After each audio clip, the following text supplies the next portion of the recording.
Hello, my name is Noel Kingsbury, and with my colleague Annie Guilfoyle, we put on Garden Masterclass.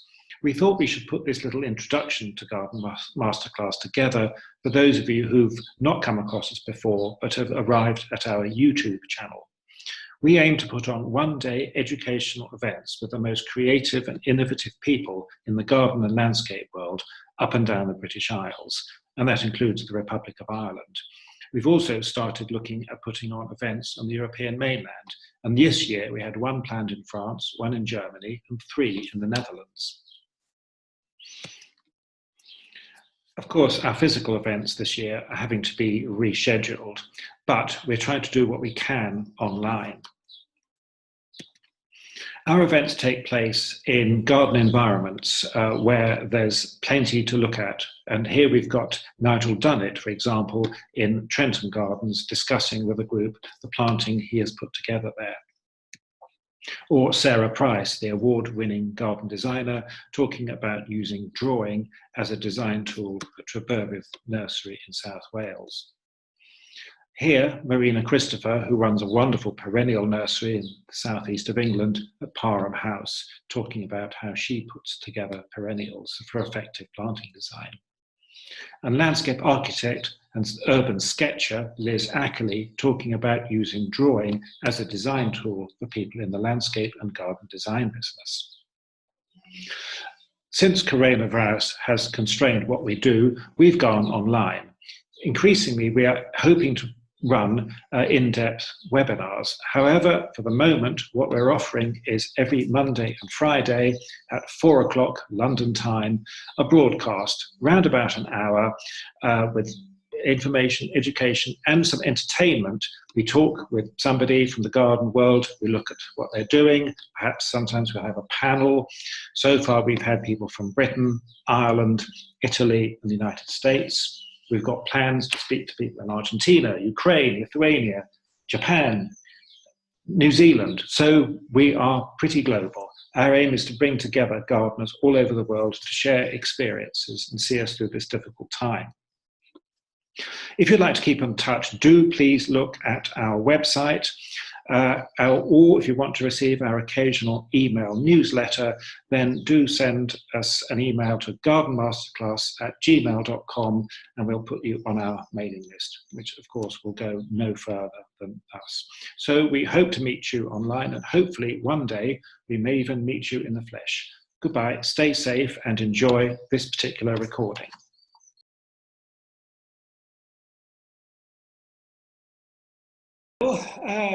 I'm sure to many of us, James Hitchmough needs no introduction.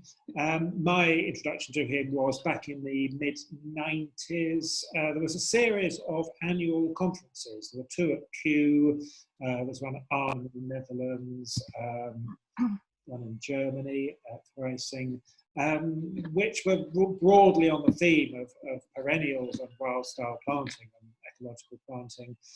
And it was one of the ones in London, when there was a chap who was then at the Scottish Agricultural College at Auchinleck, who gave this incredibly lively, entertaining, and quite sharp lecture about the work he was doing with growing, or trying to grow perennials in grass, that sort of William Robinson idea of a kind of flower-spattered meadow grass. James has then become very much a fixture on the scene, always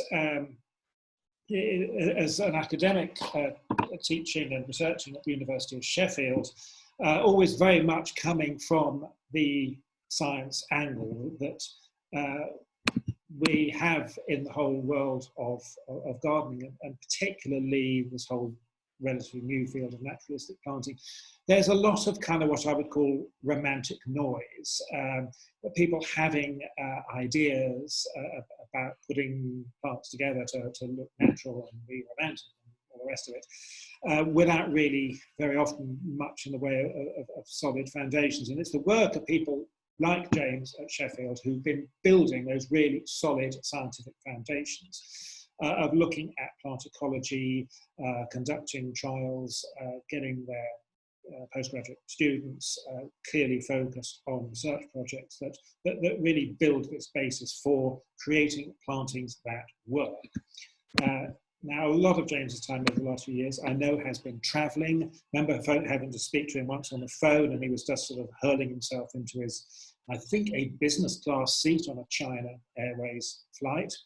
And he certainly has clocked up more miles, I think, than almost anyone else, including grounding a car in Kyrgyzstan. And he's going to be talking about really transferring this wonderful image of wild habitats into what we realistically can do, particularly in urban spaces. So, James, over to you. So, no, thank you very much for that. But I'm going to share the screen now. Okay. Great. I wasn't sure whether you were going to. I will, but I've got it there. So you can't. I've got it. I've got it here. Where's it gone? Oh, there.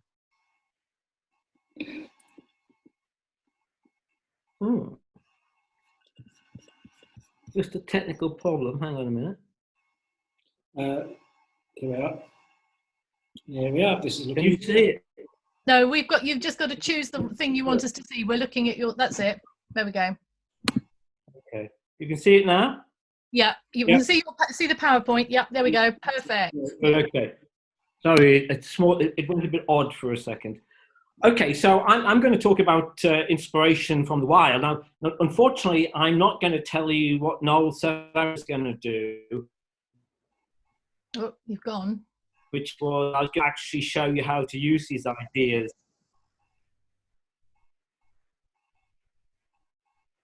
Go see it. We're breaking up, James. Oh, shit. I don't know why that is. Any better? Yeah, that's better. Yes, yes. So it's normally been good, but sooner or later it's going to be bad. Okay, so I'll start again. So what I'm going to do is I'm going to talk about this idea of learning from the wild and what I get out of it, and perhaps what you might also get out of it. Okay, so why?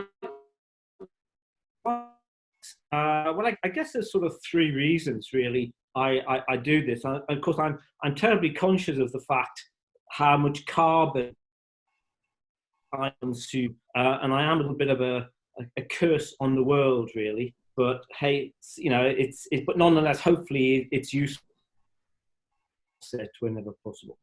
Okay, so the first thing is one of the reasons for doing this is you can learn lots about how vegetation works, and then hopefully apply that to design vegetation. Because although I am a research scientist, and so therefore I'm very interested in what you might call objective information, I'm also interested in heurism.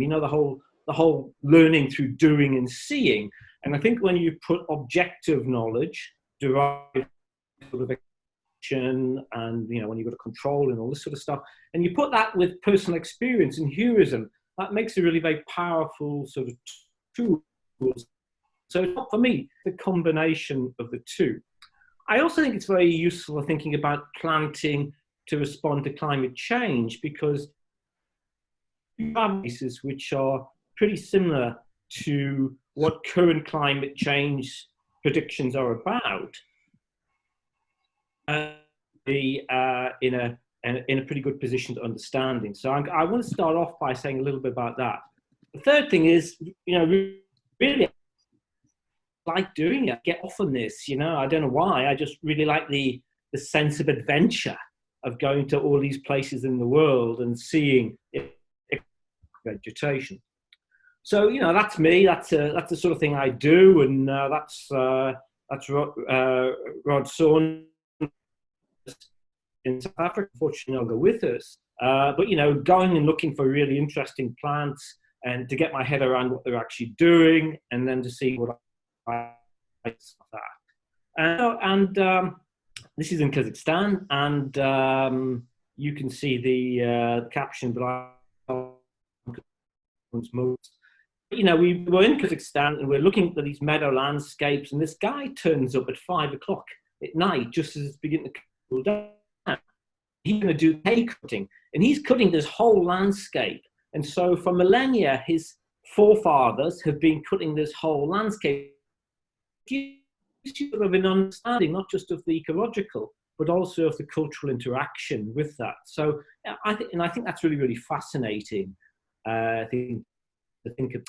So where have I been? Where have I gone? Well, if you look at my travel map, and these little red dots, you know, this is not a single visit. This is simply places I have, you know, been to. And if you look at this, there's a sort of pattern there, isn't there? You know, they're on the side of the equator, you know, between about 30 and 40 degrees north or south. And so one of the reasons I've come to one of those places, A, they've got a lot of plants and interesting plants. And secondly, they are, you know, not too dissimilar. Southern will be, if the predictions are correct about climate change, in 2070, 2080. So I really try to look at vegetation which is experiencing conditions now, today, that we may be getting close to in the future. So that's the in some places I've been to a lot more than others. I mean, for example, China, I've been to China more than 50 times. So I've really had a huge amount of experience there. South Africa, 15 times, and so on and so forth. So I have an in-depth experience of these places for us.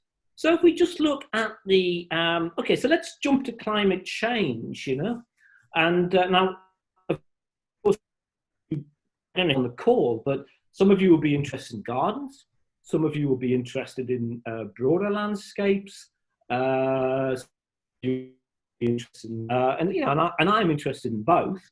And this slide's just for the UK, but it's sort of true, really, of anywhere in the world. What you find is, as someone who's responding to planting design, is you find that the impact of climate change is just in large cities. So, and that's because you've got background warming, plus you've got local heat island effects. And what this really is creates sort of two distinctively different planting genres or cultures for how do you respond to future climate change. So you've got a rural one, and in rural situation, of course, you know, the climate change will be less marked. And the issues you're interested in there, I guess, are things like retention of landscape character, in many cases trying to stretch native species by using warmer geographical populations. For example, for say, Quercus roba, you might be in central southern France. You might be looking at near-native species, things which didn't get back after the Ice Age. Of course, sea level rising became imminent. And also non-natives within native genera like Quercus. So you might be looking at some continental, you know, European species. So that's in rural. So that's less changed. But then you look at urban areas, because of heat island effects, it's going to be warmer. Obviously, urban places have much more eclectic character. So at the end of the day, in species there for really whatever works well. So there's an awful lot of creative possibilities there in the. Can you all hear me still? Annie, is it still okay? You sound a bit like that musician who did The Year of the Cat when he starts singing through his guitar sometimes. What was he called? Is it something Stewart, was it? So every sort of fifth word, you sound like you're playing a mouth organ or something. But apart from that, it's okay. Okay. Okay, well, I don't know what we can do about that. Overwhelmingly comprehensible, actually, Annie. Yeah. And I know it's, yeah. I could always just kill my video. Try that. No, I think the fewer videos we've got on the better. How's that? That might be better. Okay, try that. See what happens. Okay, so you know, so what's going to happen in Britain if we look at rural landscapes? You know, you're going to have really three groups of plant responses. You're going to have plants which I'm calling losers or decliners. So these are species primarily of cool wet distributions. So all of those species gradually over the 21st century, those species are to retract in range and in some cases disappear. And then you're going to have stay the same species with what we might call wide ecological food. So some of these might, hang in fine. Some will increase. So, for example, things like Tilia cordata, terminalis, they will respond positively to climate change, and they will increase their range from small areas they currently occupy. And then you've got new species from Europe. Some of them are in cultivation. These will escape, and these will begin to form a new sort of rural landscape, climate change sort of mitigation. Okay, so this is what some of the things are going to happen.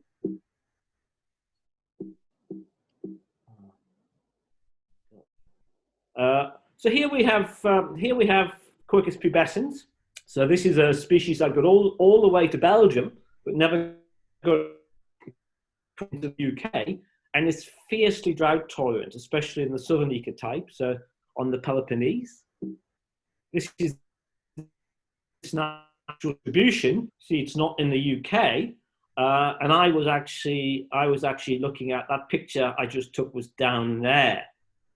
So pubescens species which will have real potential in the UK later in the 21st century. It would now if you wanted it to. Okay, so when we teach students about all this, what we're trying to do is to get them to see this as a series of steps. And perversely, the way this is animated, you really want to start from your right-hand side. So here we've got trees which are potentially adaptation trees for the UK. And the ones on the right-hand side, these are the ones which are the most similar to the UK in terms of their current habitat. And as you end up with a really out-and-out Mediterranean species. So we're trying to teach students the idea that progressively we will have to more and more drought-tolerant, more and more xeric species as we go further into the climate change sort of experience. So, now that's true wherever you are in the world. So one of the reasons I'm going through this is it just gives you a sort of a strategy on how actually to address these sorts of things. But we'll all have to do these sort of things. Thinking of these things when I'm traveling around, of course, I'm also thinking very much about this and thinking about new plants, interesting plants. So this is me doing some work in northwest China. It's a pretty sort of province. And I'm here being commissioned by the Chinese government to try to find new species in Gansu to use in dry landscapes in some of their new eco-cities. And this is Clematis tangutica, which you're probably familiar with, but of course in dry climates it forms a sort of shrub, a bushy sort of semi-shrub. And here's a plant on the top of a dry bank, which is looking really interesting. And you get up close to it. This is what it looks like. Now, this is in a 300 millimeter rainfall climate. 300 and so hyper xeric. And yet this is the middle of summer and it's flowering. What's the problem? Not a problem. So these sorts of species, which we don't necessarily have access to at the moment, or we simply haven't conceptualized. And so I'm working a lot in Australia at the moment, and these are the sorts of things, as well as native species, I'm interested in playing with as we go into this climate change world. Okay, so that's more pragmatic, if you like, climate changey sort of stuff we can do. But there's also nature as aesthetic appreciation, inspiration, and ecological understanding. Seeing the unfamiliar, the unexpected, what might be possible or impossible. So this is much more broad in terms of how we might actually place.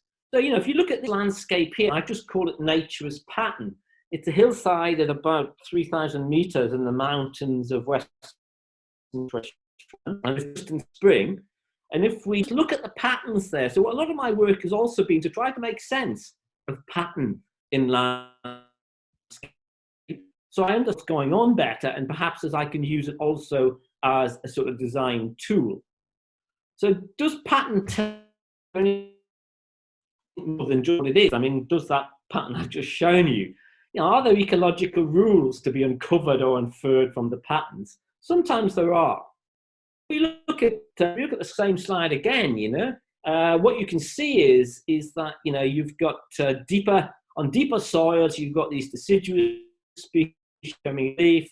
On these steep rocky slopes, you've got evergreen oaks and conifers, which are much more drought tolerant. And I'm just going to move that over there. And then on these deeper soils, again, we've got deciduous species. And on these drainage lines, we've got deciduous species sort of tolerant, more moisture tolerant. So you've got these different things you can interpret from this. And of course, when all plants have a habitat, all plants have a niche, and they have a niche range. And so this sort of fascinated me driving through Death Valley in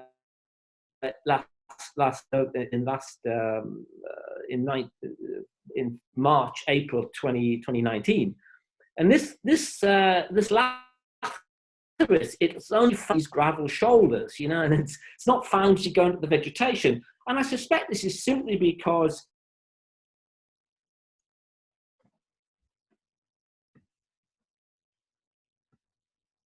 probably get some disturbance. Grading.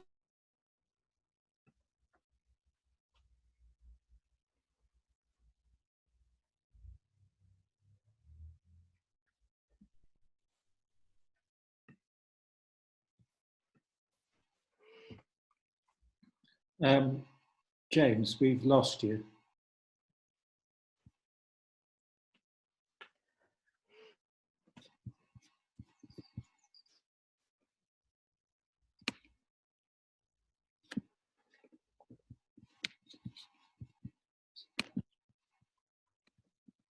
Can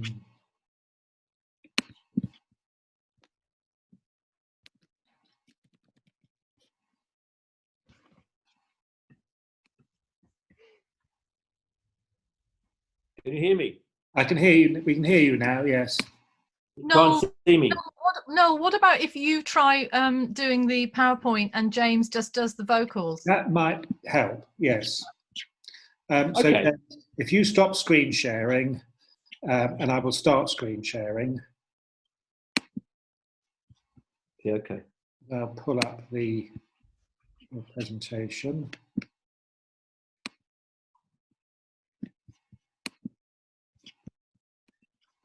Means we'll have to rattle through it.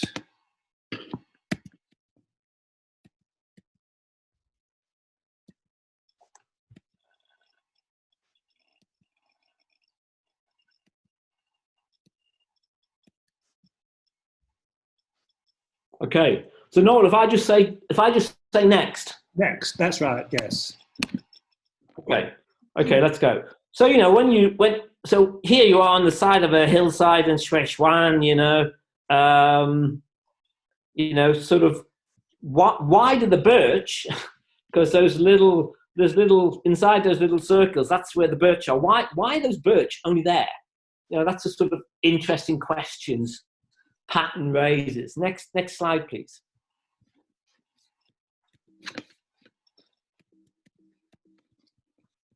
Sorry. Can you move me? Is that the right one? Yeah, that's the right one. Also, why? You look at the dry landscapes. This Colorado. You get these very, very distinctive sort of patterns. Next, please.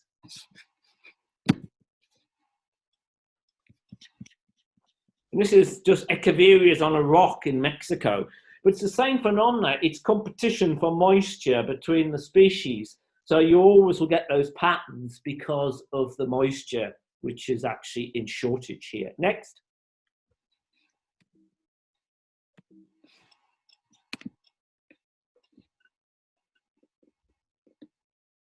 Or, and sometimes you get this very species-rich combinations. This is a monoculture. This is in Western China. In the understory here is fabulously rich, but all the over canopy is entirely Salix, and I think that's because it's grazed.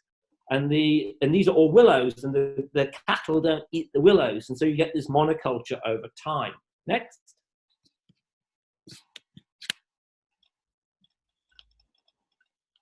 And then when you get sort of different conditions, I'm just moving that. So, you know, when you get disturbances reduced, there isn't moisture stress, for example, anymore, there's sufficient resources, then you get this mingling is much more common. So this is maples and lots of other different species in spring. Similarly, when you've got, yes, Paul, okay, next, Noel. This is in Kazakhstan, and this is Petranias and Artemisias on slopes. So here you've got extreme disturbance, that's drought in this case. You've got isolated repeating simple patterns, and this is the sort of patterns you get. Next.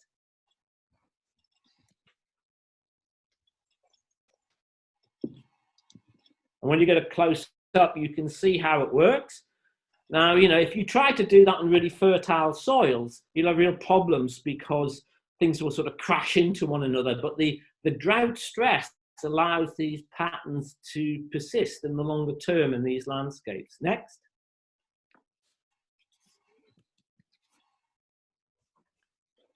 You get the same, we can go very quickly through this. I mean, the same patterns in dry landscapes, you often get this repeating sort of individual pattern over and over again. This is in Colorado.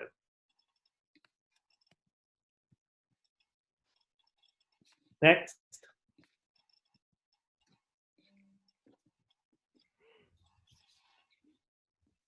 Can you change it? No? Ah, here. Colorado again, the same sort of idea. Okay, now when you move to better quality soils, so this is now in California in spring. Now these are annuals, but because the soils are really, really fertile, unlike the ones I was just looking at a minute ago, you get a dominant situation. So you don't just get individual species mixed with others repeating, you get mass blocks of these sorts of things. It's all, that yellow is all one species. Next.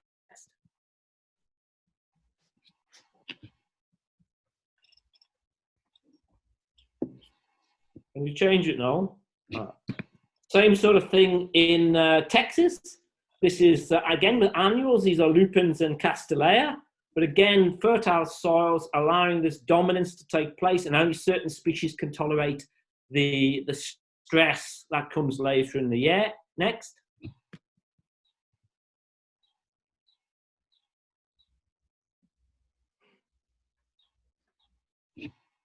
Can you change it now? Oh, yeah. I have. There's. Okay. Yeah, it's just very slow. Yeah, there's a time. There's a lag. Okay. Okay. As long as you can hear me. So same in Colorado again. These are wet areas, and this is the species dominating there. So again, you get dominance. You get dominance when you get a lot of resources. In Colorado again, this is Crested Butte. You get these big patches, these big monocultures, because the soils are very fertile, but then you have this severe drought later on, and it restricts what can live there, but it allows the species which are growing there to grow really aggressively and to be big. Next image, please. So that's what it looks like from afar. You can see there are just 2 or 3 species dominating the landscape. And again, you can make links with this sort of thing, but what happens in very fertile soil in a garden? The system is wanting to, again, create these dominances. So you begin to lose the slower, smaller species and end up with these bigger masses. Next, please.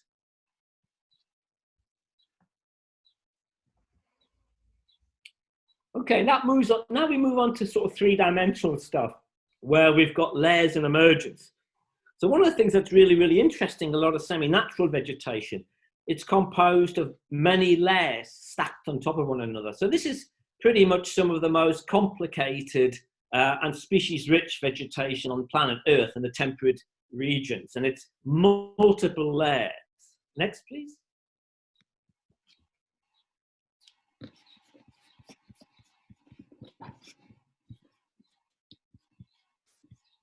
And here's just a close-up into looking into these sorts of systems, you know, and this gives you a little sense of how you might actually design in this way to maximize the diversity of species you have in a landscape, to maximize some of the long seasonality, to maximize complexity for invertebrates and for birds, etc., etc. So again, looking at these sorts of structures, and in a lot of my work in China is actually developing multi-species woodland as an urban design form rather than monocultures. And these are the sort of models we're looking at, to the reference models, if you like. Next, please.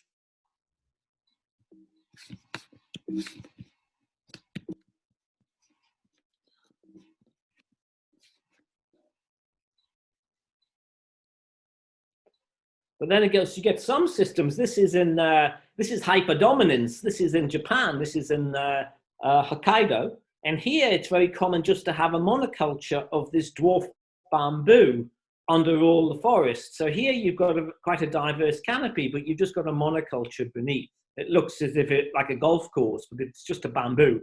And this dominance only breaks down when an insect builds up big populations and it temporarily kills the bamboo, and then the system really becomes more diverse, and then the bamboo reasserts its dominance. So these cycles are quite common in nature. Next, please.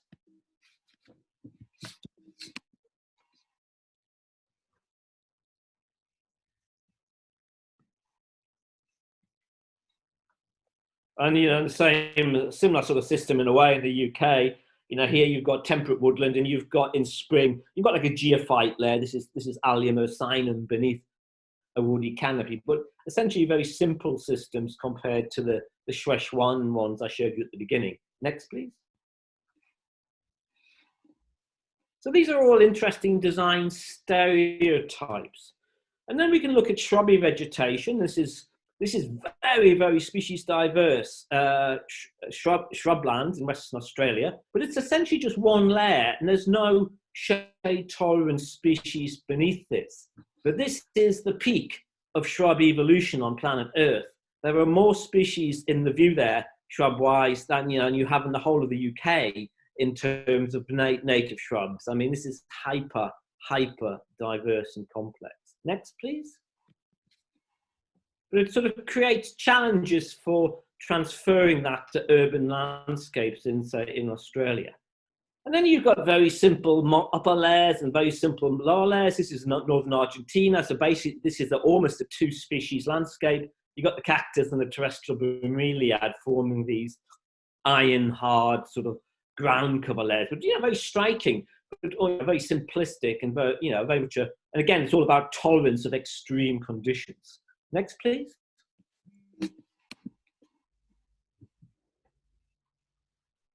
And here in Argentina, we've got almost a monoculture. This is Stipa ichu or Javaroa ichu, if you prefer. So this is a dominant situation, and it's probably partly due to extensive cattle grazing in the past, I suspect, which eliminated a lot of the diversity. And the only thing they didn't eat was the Javaroa, so it's now the dominant. Next image, please.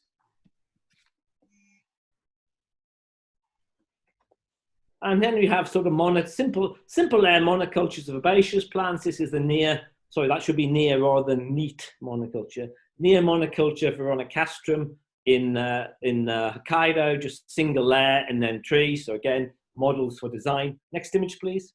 There's possibly a spring vernal layer beneath this, but I couldn't see it when I was there in July, August.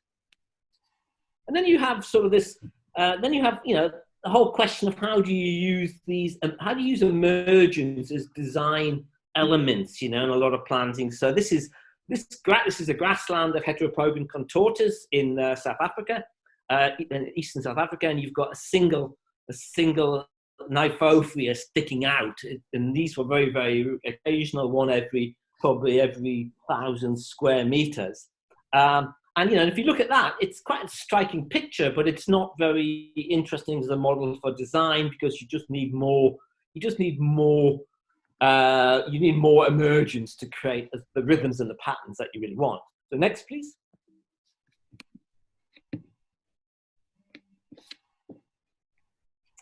And when you actually increase the numbers of emergence, of course, you begin to create much more drama.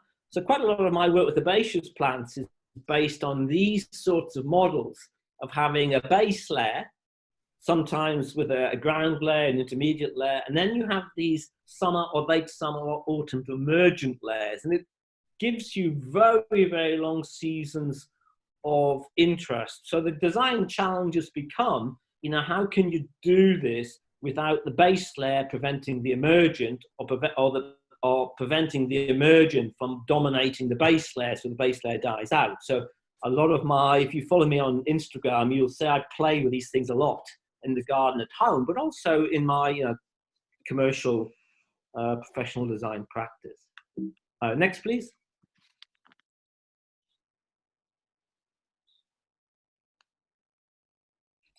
And you get examples of this all over the world. So, but I think these emergent structures are really, really interesting from a visual point of view. I mean, they create huge drama. So here you have delphiniums and Frasera, which is a sort of is it Campanulaceae gentianaceae? I think it's Frasera. Oh yes, Frasera speciosa. Yeah. Sticking out of dry, steppy grassland in Colorado, but again, the same sort of idea. Next, please.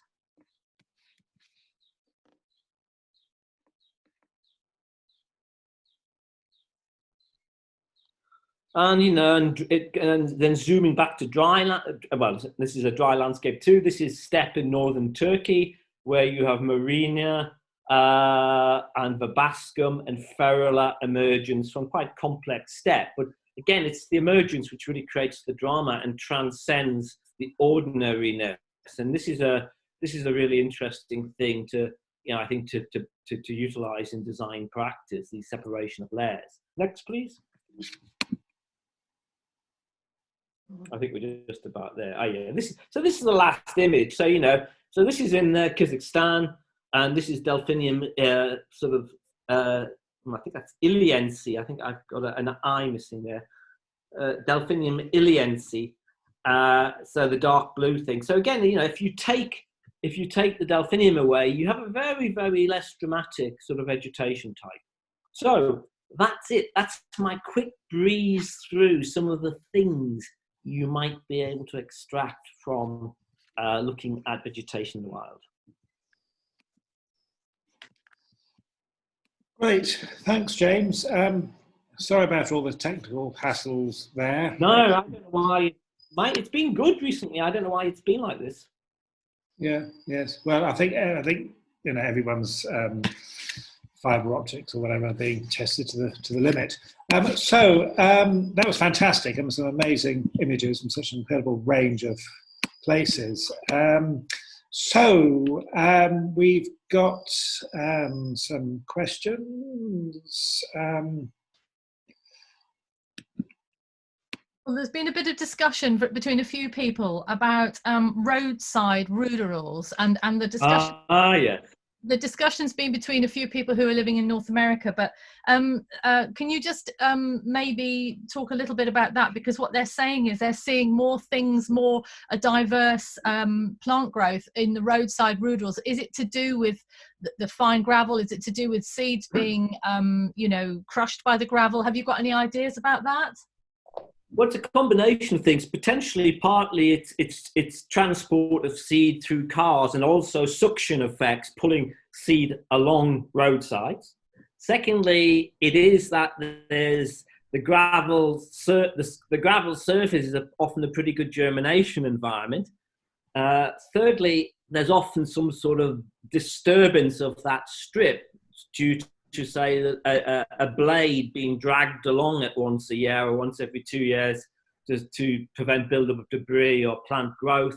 And thirdly, it's just a bit moister often, because you're getting all that hard surface of road spilling water onto the road verge. So it's a combination of those four things. Right.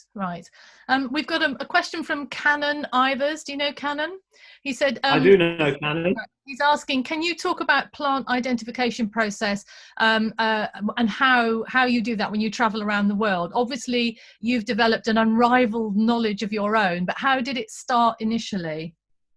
Oh gosh, how did it start? Well, of course, I've been doing this for a very long time, and so my plant identification. I think some people just find it easier to do the plant identification stuff than others. It just depends how your brain's wired. And I think my brain, my brain has lots of problems, but it has. What it is good at, I have a sort of photographic memory. So I have. If I look at slides I took, shall we say, 40 years ago, photographic slides, I know where they are. Yeah, that's amazing. All of them. That is just amazing. So that's what I can do. So I'm an image matcher. I'm not very keen on using keys, although if you really want to confirm identification, you have to use that. So I use a combination of image matching. I've got a head full of images from 40, 50 years of doing this. Secondly, I buy all of the photo guidebooks to all parts of the world. So I've tried to buy every one that's ever been published that's got useful images in it. And so that gives me an extended repertoire, and I can then dip into that. So I tend to use those approaches. And then if I really desperately know if something's really right, then I have to start using botanical keys. But botanical keys are a lot of hard work, and secondly, when you're out in the field and you're driving around and you're trying not to piss people off who you're driving with too much, you really do. You can't just spend like an hour identifying each thing. You just got to keep moving. So it's a combination of those sorts of things for me. But I think everyone's brain's different, so people need to find different ways, whatever's best for them. But I think the image thing seems to work well for a lot of people. Yeah, developing that real intuition. Now, we've had quite a technical question about developing seed mixes, about whether there are any sources for field emergents for species that you haven't mentioned in your book. And of course, we need to plug your book, Sowing Beauty. Yeah, please do that. Yeah, sort of. Well, there is. I mean, occasionally. There is, but it's pretty difficult because, of course, if you search on, say, Google or Google Scholar, you will probably pull up some niche bits of information about field emergence. But, of course, sometimes it's been done under a whole range of different conditions. And so it's quite difficult to make, a great deal of sense. It's not very comparative because you don't really know in most cases, under what conditions they did it. Whereas the work in Sowing Beauty, the beauty of that is it was all done under the same conditions, and so it's broadly comparable. To be honest, not many people in the world have ever been interested in field emergence because most people haven't fully realized, that how useful it is to know if you sow 100 seed, how many might turn into seedlings, and surprisingly few people have actually clocked. So that is an important thing to know. So the answer is there's not much actually. No, I can well imagine there isn't. And we've got a question here. If you reduce nutrients, which I think a lot of us now understand as being a key issue in plant diversity. So we're looking to increase complexity in a garden situation. Do you risk having sickly looking plants? And is there a role for mycorrhiza in these kind of perennial plants?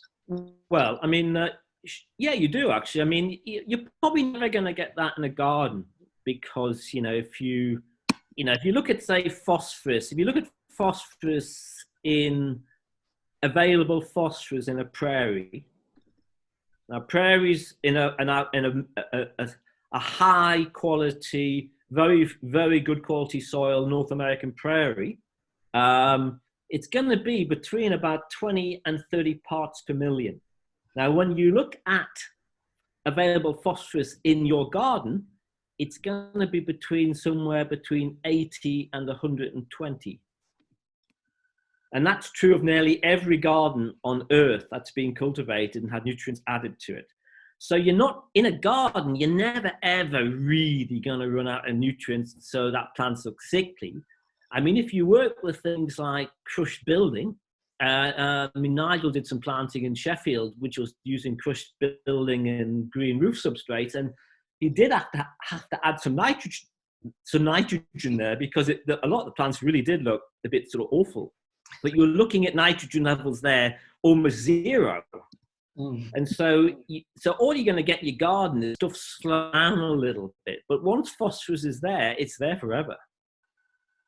Yes, yeah, because phosphorus moves so slowly. It's locked up and it's just let release. So I wouldn't worry too much sleep about it. It's only when you really look at what you might call not real soils, like artificial substrates, that you can get nitrogen and phosphorus levels, which are so low that things really do look wretched.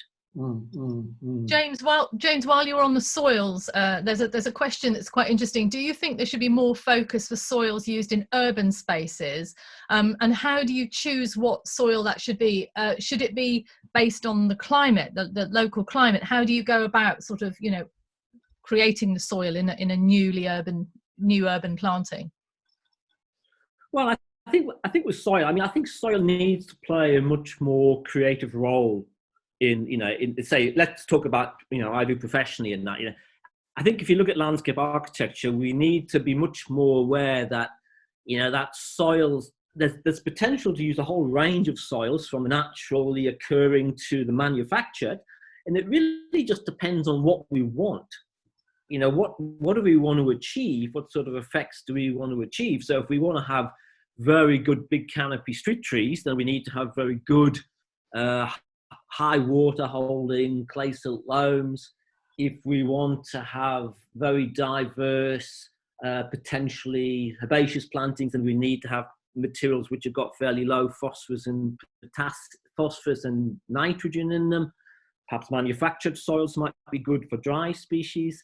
It's really just a question of horses for courses. But increasingly, when I work on projects, I've just been writing a chapter for a book today, and it's all about actually creating mosaics of different substrates to actually create mosaics of different plant communities within urban areas. And got to get away from that idea that there's sort of one size fits all. That's not a sensible way to do it, because you can't make certain vegetation types unless the soil type has the approximate productivity or fertility or water level to support that community, but not to over support it and lead to dominance type thing. So, it's just like looking at those slides I showed, they've all those things have got different levels of nutrients and drought stress and what we generally call productivity, the capacity to make biomass.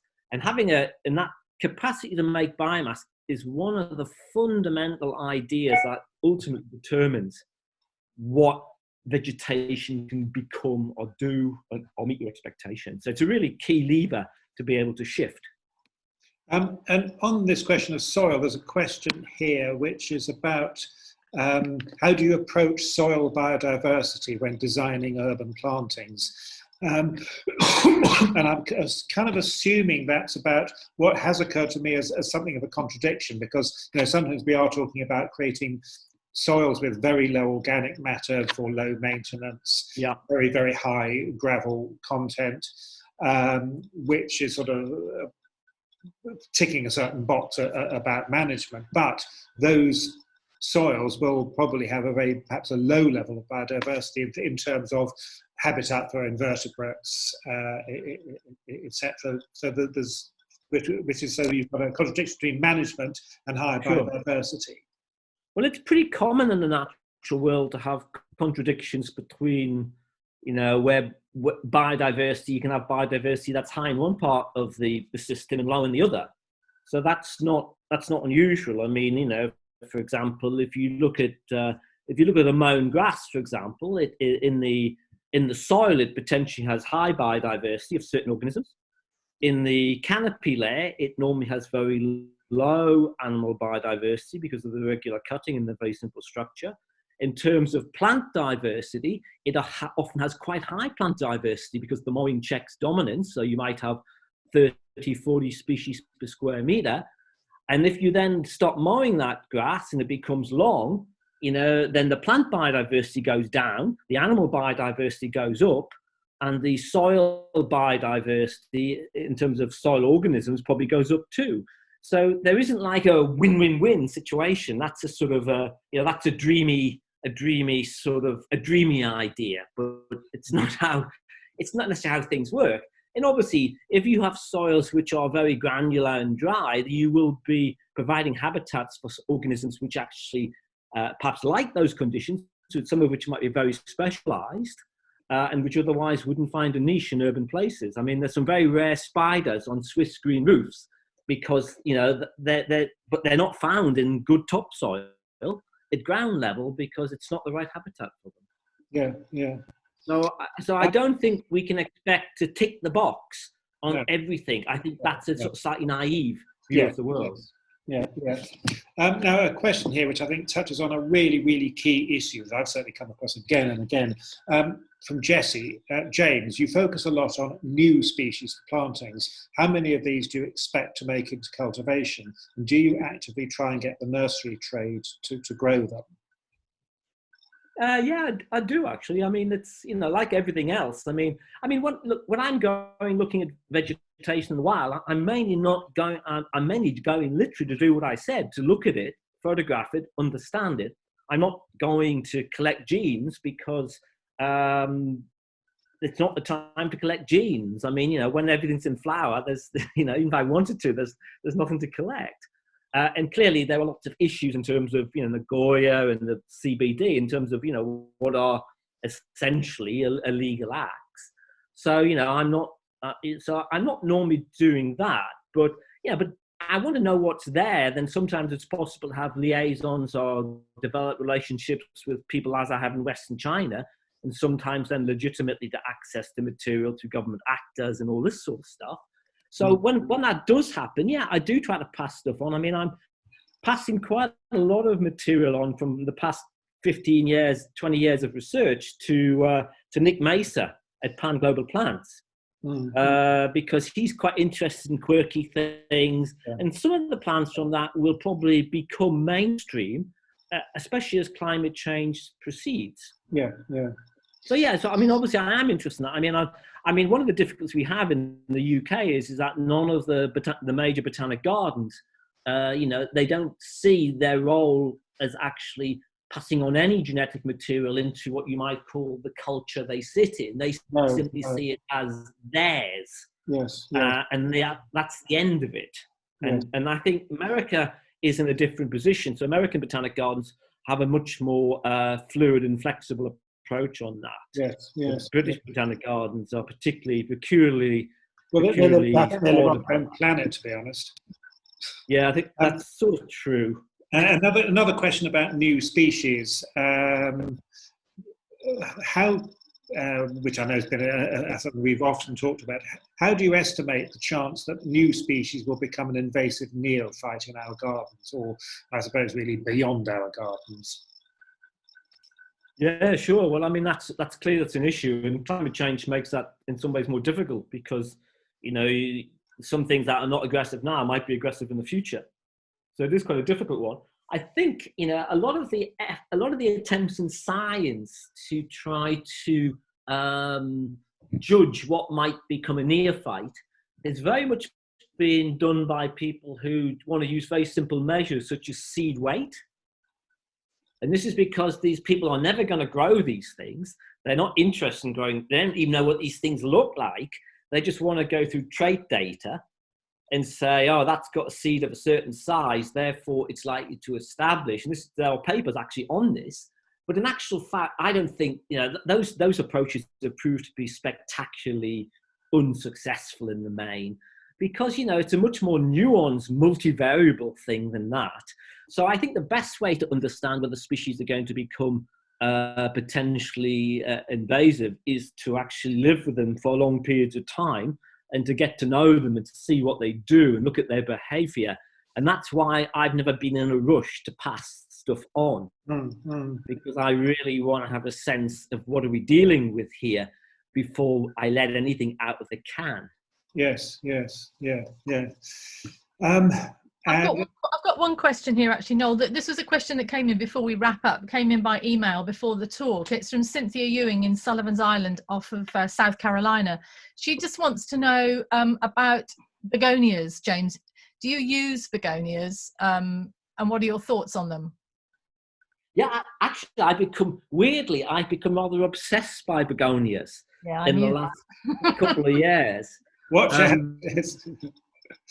And I think that, I mean, they're really interesting. I mean, I'm interested in a few species of Argentinian begonias at the moment, which occur on the Altiplano, and they're both drought tolerant, and they live in sun and they live in shade. They're really weird. I'm trying to work them out. They're really weird creatures, but they're very spectacular. Yes.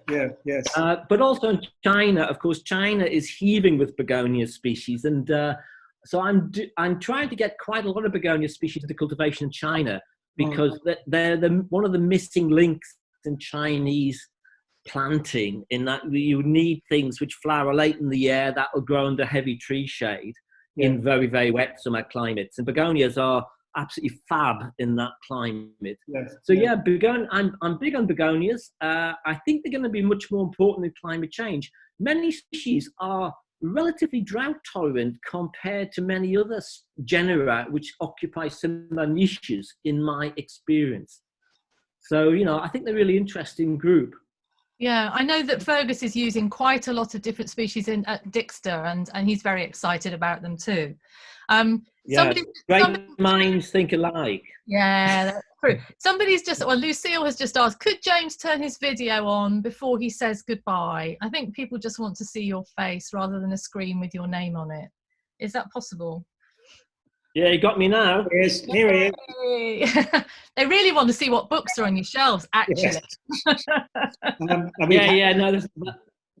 There's a lot of books in that. That's a small part. Fantastic. Thank you so much, James. It's been really, really, really interesting. And we've had how many? We've had over 100 people. 120, I think, Annie. Yeah, 120 at one point. That's fantastic. Brilliant. Great. Yeah. Good. Okay. Well, my pleasure. I was so bored writing that chapter, so I just wanted to have an excuse to stop. And play with us. Great pictures, and we hope you're going to do a webinar for us. I hope you're going to do something. Yeah, sure. I'll be more coherent on that. Today was a little bit of a quick off the cuff niche, but I'd like to do that. That'll be good. Great. Well, let us know what you can do, and we'll get that promoted. Yeah, and there's lots of thank yous coming in on the chat box too. Lots and lots of thank yous, and someone saying glad I stuck it out through the tech difficulties. Sometimes Zoom it does throw a curveball at us. It can be a bit up and down, but. Thanks everyone for sticking with us, and James, thank you so much for taking time out of your gripping writing. Torture. No, it's good to see you. Good to see you. Yeah. And so we've got. We'll see you all tomorrow, hopefully on Wednesday. We've got another superstar tomorrow. Everyone, brace yourselves. That's all I'm saying. Great. Thanks a lot. Stay safe, everybody. Yeah. Bye.